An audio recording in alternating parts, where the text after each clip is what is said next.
The ingredients I'm using for this recipe are vegetable oil. I think in this picture I've got sunflower oil, but read that as use a neutral oil for your frying off, so vegetable oil or sunflower oil.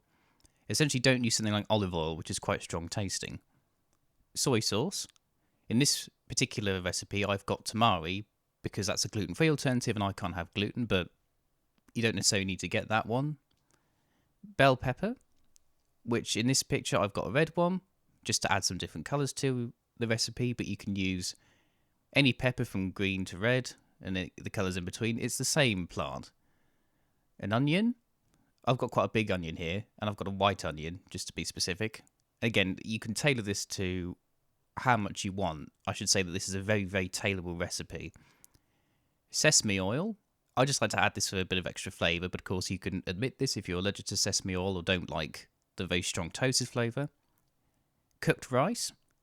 This is quite a good recipe if you have leftover rice from like a previous batch cook. Carrots. I've got a couple of small carrots here. You'll see how I prepare those later on. You can use like a big carrot, a couple of big carrots. Again, very, very customizable. Garlic. I've got 5 cloves here, but generally follow your heart with the amount of garlic you want to use. Broccoli. I've got tender stem broccoli. You can use the normal big floret broccoli. Again, you'll see how I'll prepare this. I'll make a note about the very simple way to prep broccoli. Eggs. I'll be using about 3. I've just got that there as a visual aid. I'm not going to use 10 eggs. And chicken. I've got a couple of chicken breast fillets here. Again, you can use any sort of meat that you like, as long as it's cooked through by the end. I'm using chicken just because I like chicken. And you can make this, as I say, because this is so customizable, you can make this completely vegetarian if you want to. But in this particular version, I'm using chicken as the main base. So to begin the prep work, cut off the fatty bits of the chicken, or essentially the bits that you probably don't want to eat. And then cut the chicken into bite-sized cubes. I'm using both the chicken breasts here, but again, you can use as much or as little as you want. And I would say the same thing for using any type of meat that you're using.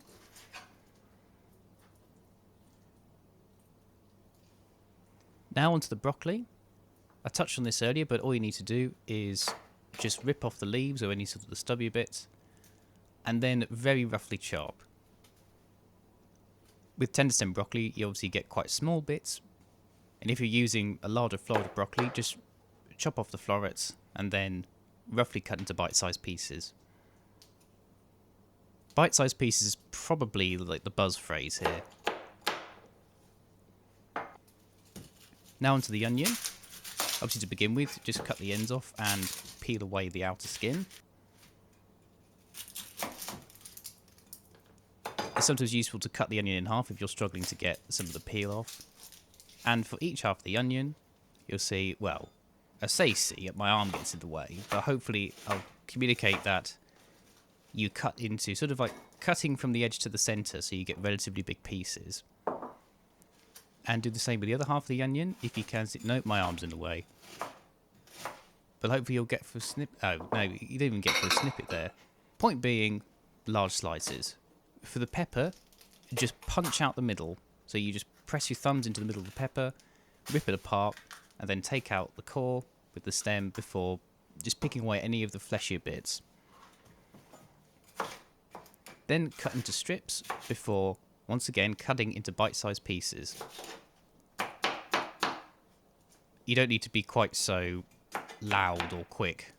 I'm just doing that for effect.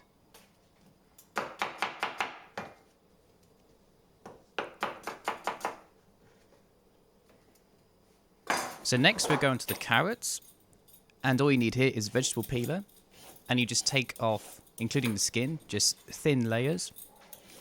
And the idea here is that you're creating very, very thin bits of carrot so that they cook quickly within the rest of the stir fry. You'll see that you eventually get to a point where you can't really peel much more, or it's quite difficult to peel. So once I get to that point, all I'll do is I'll take the remaining slither of carrot and just cut very, very small pieces with a knife. You might have heard the dog coming along with a little pitter-patter on the floor. And that's who I'm saving these carrot tops for, if you're wondering why I'm putting the carrot tops to one side. Now onto the garlic. So for each clove, cut the top and the tail off, and then to help with peeling, you pop it under your knife flat and then just bash on the knife, and that should help peel the skin off each garlic clove.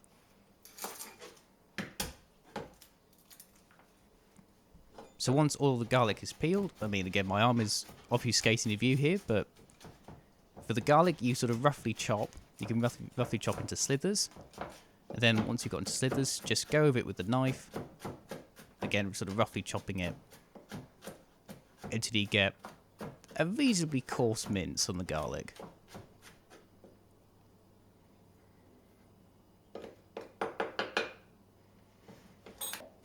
So finally, I'm prepping the 3 eggs, just by breaking them into a measuring jug.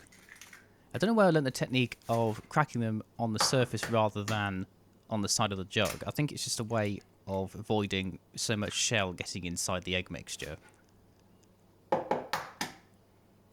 It might be because I'm quite clumsy with eggs, but there we are.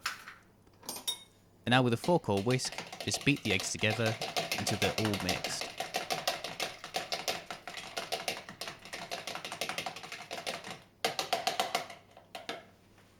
So now on to the cooking phase.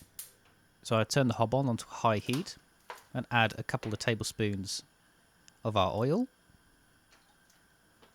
Then the first thing I'm going to cook is the chicken. So you'll see throughout this that the chicken is essentially cooked in 2 stages, if you will. So the first one is to actually cook it off and brown it off. And then we'll let it rest, and then we'll add it back to the main stir fry later on. So I'm just using a set of tongs just to make sure there's some distance between all the pieces, and to make sure that each piece makes contact with the pan. And then I'm seasoning with just some salt and pepper. I probably could have let the oil heat up a bit more, but my impatience got the better of me once again. So I'm just going to move everything over to near the hob. And the way that I have put all the veg into bowls is essentially that the stuff that's grouped together will cook at the same time. So one bowl's got the broccoli, one the onions, then the other bowl's got the carrots and peppers. And that sort of helps me roughly group it into sort of batches to cook the veg in.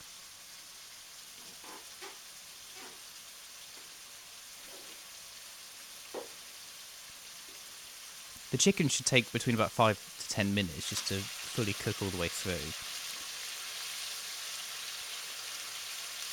As I'll probably say a number of times throughout this cooking process, a lot of it is about just managing the heat, making sure stuff doesn't burn.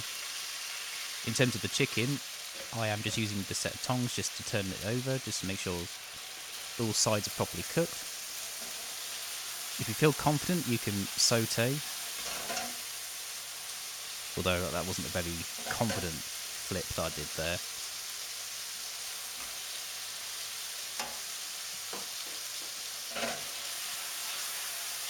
No, still not very confident. Oh, that's a bit better.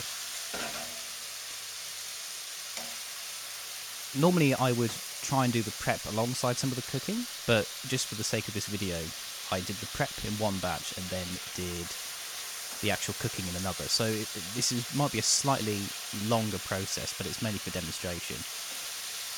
Do be careful because the mixture of the water from the vegetable and chicken and the hot oil will start to make it spit. So that is one thing to warn about. And I'm just checking here to see if the chicken is cooked.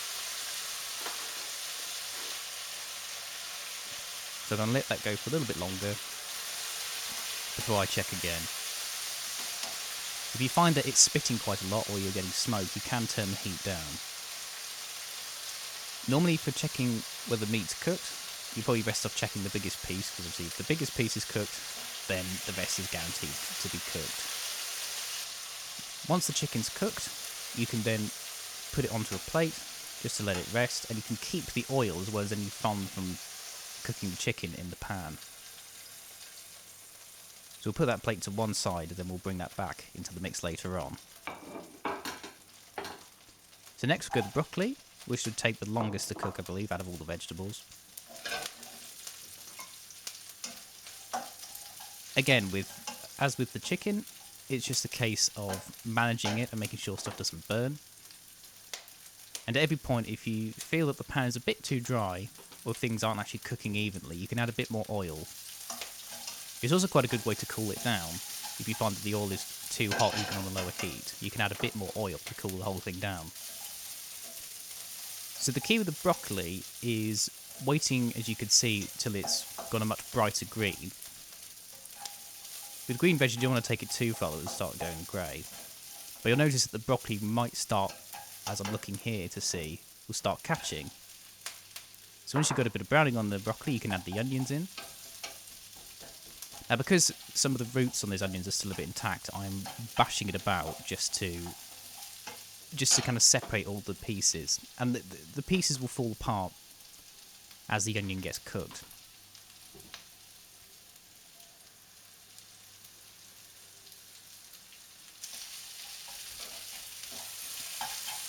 This isn't exactly the kind of dish that you can just leave, although there are points where you probably could leave it for maybe a minute or two. It's worth just checking on, just as I say, make sure nothing catches, everything is cooking evenly, that nothing's burning, I should say. Although if you feel confident enough, you can prep one thing, get it cooking, and whilst it's cooking, prep another. So the point that you know the onions are done here is they'll start to go slightly translucent and go a bit brown. And now I'm going to add the carrots and peppers because they'll cook roughly about the same time. The carrots, because they're so thin, just the steam of the vegetables will help actually just make it nice and soft. And they'll shrink quite a bit as well. And here I'm seasoning the vegetables just with salt and pepper again. As with the bell pepper, I still want some crunch to it, so I don't want it to be too soft. So adding it towards the end ensures that there is enough time for it to cook through, but it's still got some bite to it. There we go, that's a more confident sauté, although it might be a bit naive at this point to think I can sauté increasingly more things in the wok. Now I can add the chicken back in, and there'll be some of the juices left to mix through. Yeah, I'm getting a little cocky here, just trying to sauté an entire wok full of stuff.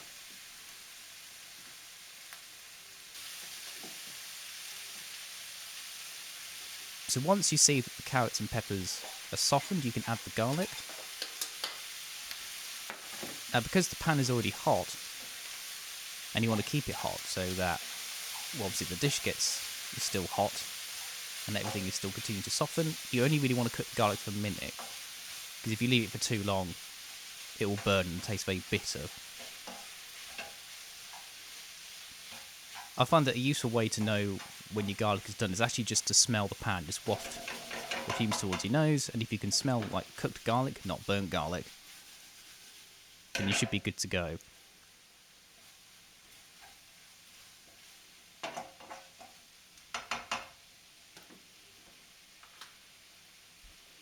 So now I'll add the cooked rice.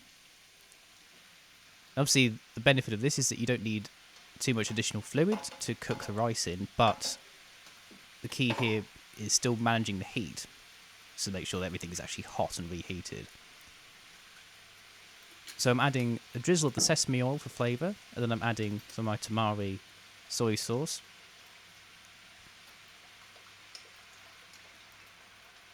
I think I've made quite a lot of food here, so I'll probably need quite a lot of flavouring going through it.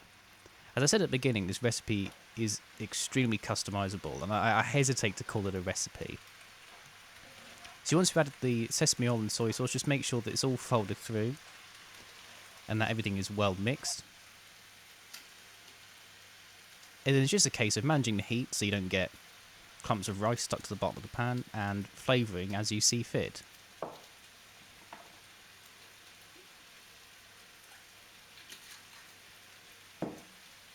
As with any sort of cooking, remember that you can add but you can't take away. So adding things stepwise means that you can taste as you go and then adjust accordingly. If you add it all at once, you can't go back. That being said, I do seem to finish off that bottled tamari.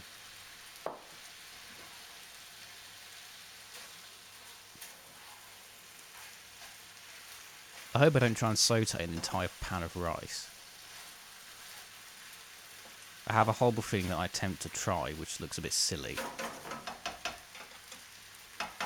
Or maybe I've calmed down, I don't know. And that is pretty much the rice cooked.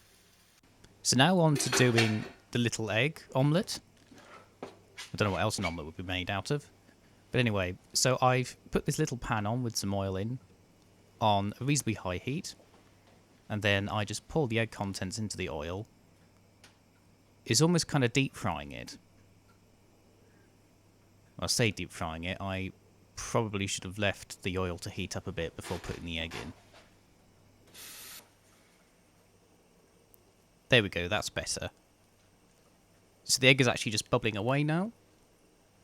Then I'm going to get a little spatula and just sort of create some folds in it. Primarily just so that we can begin to cook some of the egg on the top. But also add some nice layers. And aerate the omelette ever so slightly. So here I'm going to attempt to flip the omelette with some success.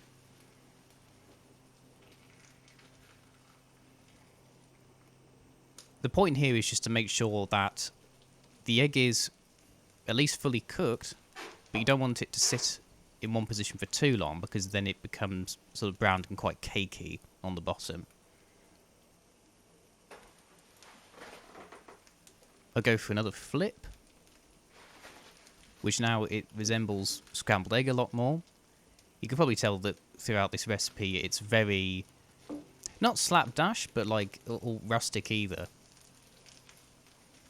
It's not like a Michelin star thing, it's very much getting some ingredients, cooking them reasonably well, and assembling them together.